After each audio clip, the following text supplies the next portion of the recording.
Maswerteng umaga po mga ka-STL. Narito na po ang resulta ng STL Quezon at STL Cagayan para sa araw na to. First draw, May 24, 2025, araw ng Sabado.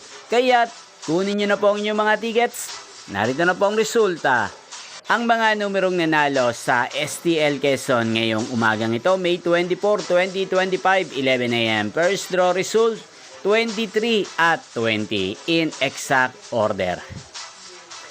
At para naman po sa STL Cagayan, first draw result, May 24, 2025, 11 a.m. 15 at 2 in exact order. Sa lahat po ng tumaya ng mga numerong ito kanina, congrats po sa inyo, panalo po kayo.